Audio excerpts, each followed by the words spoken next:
सातवीं नवरात्रि माता काली,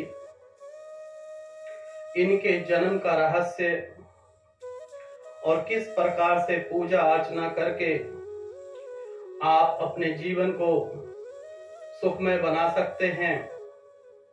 आज इसी पर एक कथा के माध्यम से कि माता का जन्म कैसे हुआ और किस कारणवश हुआ, जानते हैं इसके पीछे का रहस्य। इसके पीछे का रहस्य है कि चंड मुंड नाम के राक्षस, जिसका वध करने के लिए माता पार्वती का ही स्वरूप मां जगदम्बा माता काली बनी। कथा इस प्रकार से है कि शुंभ निशुंभ नाम के राक्षस का अत्याचार बढ़ता ही जा रहा था। उन्होंने तीनों लोक पर कब्जा कर लिया था। तीनों लोक पर उनका ही राज चलता था।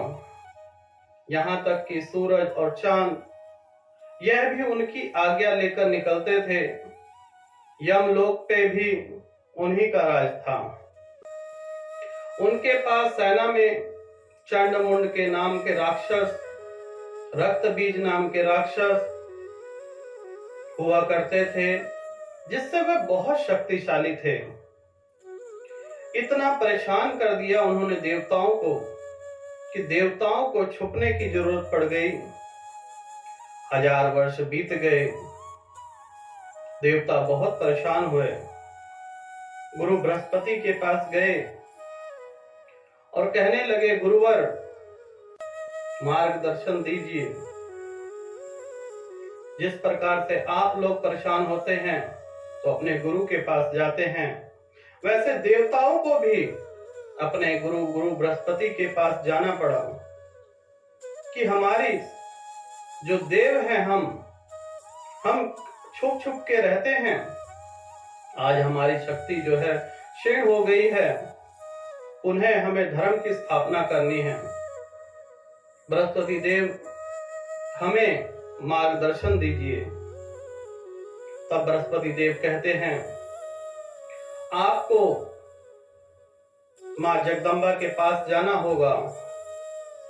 मां जगदम्बा ही आपकी रक्षा कर सकती हैं, क्योंकि जो ब्रह्मा जी ने वरदान दिया है, ना तो देव, ना तो दानव, ना मानव, ना पक्षी, कोई भी वध नहीं कर सकता।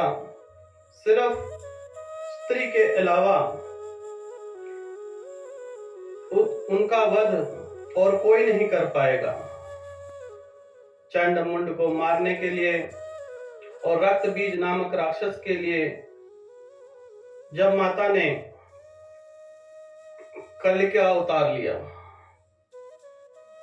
सभी देवता पहाड़ों पर गए और माता को पुकारने लगे कि हे मां, हम अज्ञानी हैं, हमें दर्शन दो, हमारी रक्षा करो।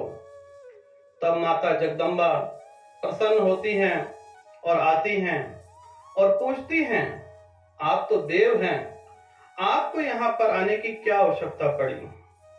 तो सभी देव कहते हैं, माता आप तो जगत जननी हो, आप तो जानती ही हो कि हमारे ऊपर संकट आ गया है।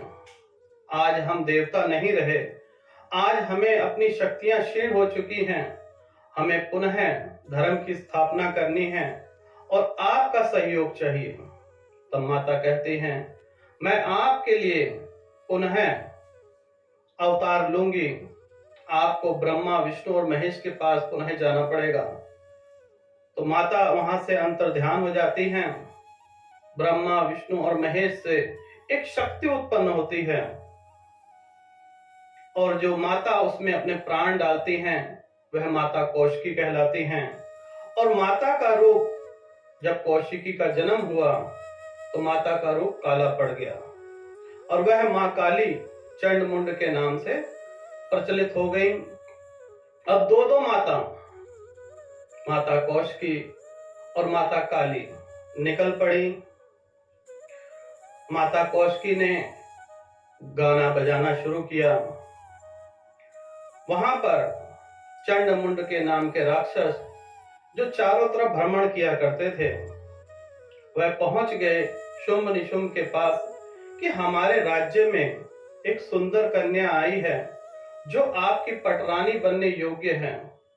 ऐसी सुंदर कन्या तीनों लोक में नहीं है, पूरे संसार में, पूरे ब्रह्मांड में ऐसी कन्या नहीं मिलेगी, यह आपके योग्य ही है। तब शुंभ निशुंभ वहां से अपना दूत भेजते हैं कि जाओ और उस कन्या को हमारे पास ले आओ। सुग्रीव नामक दूत उनके पास जाते हैं, माता के पास, और माता से कहते हैं कि मैं शुंभ निशुंभ का मंत्री हूं और आपके लिए विवाह प्रस्ताव लेके आया हूं। शुंभ निशुंभ तीनों लोक में सबसे विजयी राजा हैं, उनको कोई हरा नहीं सकता, वह अजय और अमर हैं।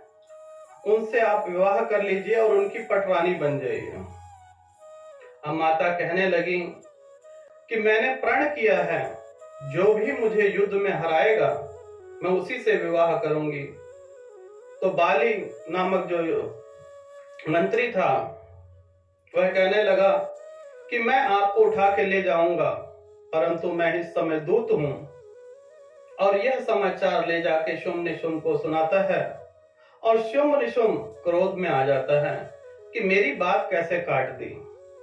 पुनः बाली नामक दूत जो अपनी सेना के साथ जाता है और माता से युद्ध करता है और वीर गति को प्राप्त हो जाता है। वीर गति प्राप्त होने के बाद कुछ सैनिक बच जाते हैं जो लंगड़े लूले होते हैं, वह माता पर फिर से चढ़ाई करते हैं, लेकिन कुछ नहीं बच पाते। एक आध वहां से निकलकर शुंभ निशुंभ के पास पहुंचते हैं कि जो है हमारे सेनापति वह अब इस दुनिया में नहीं रहे और माता इतनी शक्तिशाली हैं कि वह आपका वध कर देंगी। आप कृपया करके महाराज पाताल लोक में छिप जाएं, अन्यथा इस असुर लोक का नाश हो जाएगा। इतना सुनते ही शुंभ निशुंभ ने कहा मैं जा रहा हूं। तब चंड मुंड कहने लगे महाराज, अगर आपको जाने की आवश्यकता पड़ी तो हमारे जीने का क्या अधिकार है, हम जाएंगे। चंड मुंड निकले और माता को ललकारा और कहने लगे अपशब्द कि हे कन्या, अब हम तुम्हें अपना जोश दिखाएंगे, अपना जोर दिखाएंगे और तुझे घसीट के शुंभ निशुंभ के पास ले जाएंगे और उनकी पटरानी बनाएंगे।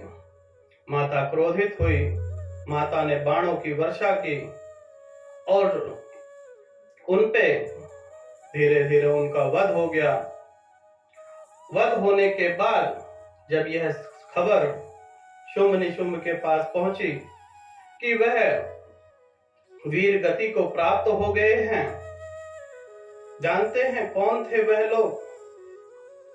चंड मुंड, जिन्हें माता काली ने उनकी गर्दन काट दी और उनका रक्त पी के वह बहुत क्रोधित हो गई। अब उनका क्रोध इतना था कि वह किसी से रुक ही नहीं रही थी और जो रास्ते में मिल रहा था सबकी गर्दन उड़ा के और रक्त पीते हुए चल रही थी। सारे देवता परेशान हुए, महादेव जी के पास पहुंचे कि महादेव जी आप सृष्टि की रक्षा कीजिए, माता का रुद्र रूप अब विनाशकाली हो रहा है, वह विनाश की तरफ बढ़ रही हैं। तब भगवान महादेव एक बालक का रूप धरते हैं। तब माता उनके ऊपर जैसे ही पैर रखती हैं उन्हें याद आ जाता है कि यह तो मेरा ही स्वरूप है। तब माता शांत होती हैं और जितना माता का रूप ऊपर से काला है उतनी ही माता अंदर से नरम दिल की हैं। जो मांगोगे सब कुछ प्राप्त होता है।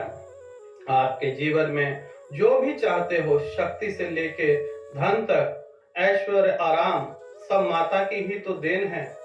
यह शक्ति जो है वह माता स्वरूप ही है। तमस शक्ति जो है वह माता का ही स्वरूप है।